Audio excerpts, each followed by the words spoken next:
Good evening, Auntie Gloria Adagbon. Good evening, brother Azuka.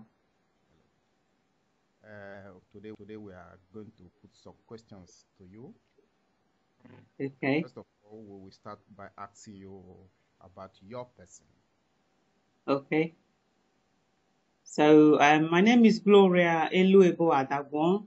I was born.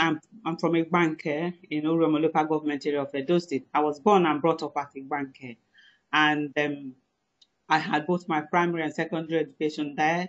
Eventually, I went to Auchi Polytechnic to study mass communication and did my NYSC, which is the National Youth Service Course at Nigerian National Petroleum Corporation in Lagos.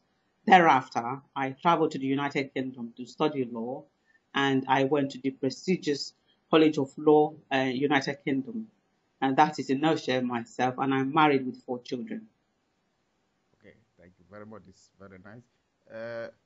For some time now, we have been reading in the online news about the activities of the INPA, that is the Igbanke National Progressive Alliance.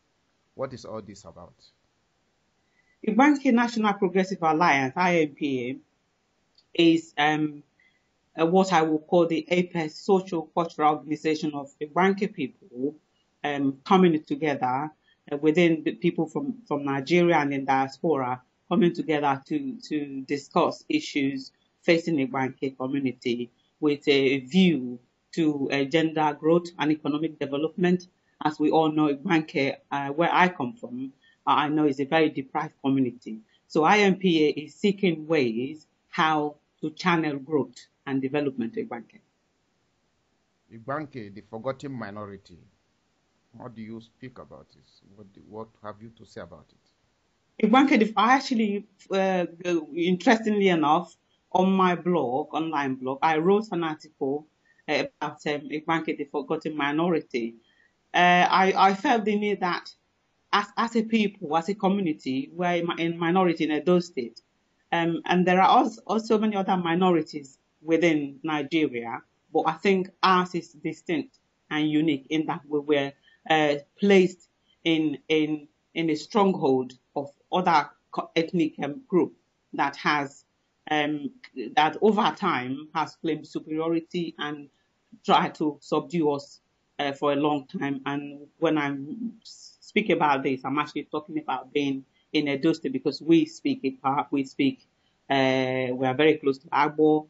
We have our cultural heritage, which is very similar to our other Anioma communities. So coming back to the minority status, we were hugely marginalized. We've been in, if you recollect, we were before in Bender State, and out of Bender State, Edo and Delta were created. So since the creation of Edo State, where Igbanke was strangely located there, we began to suffer immense neglect. Our roads, our infrastructures, our schools, our hospitals, with nothing to write home about. My article is there for everybody to see, and that was how I saw it as a person, and I said, oh, this can't be, we can't continue like this. So that is in a nutshell our minority status, and IMPA over time, since it was established back in 2009, have been trying to channel attention, to draw attention to the minority, our plight as a minority and what we've suffered. Lucky enough, the administration of Governor Adams Oshomole has actually been listening, and that is a little bit of spotlight that you see when people say, oh, something is happening in Igbanke. That is what is going on now. We have some roads, we have some other things going on there. That, in a way, is the only time out of the 21 years in Edo State that we've actually felt government presence, and that in itself is not right.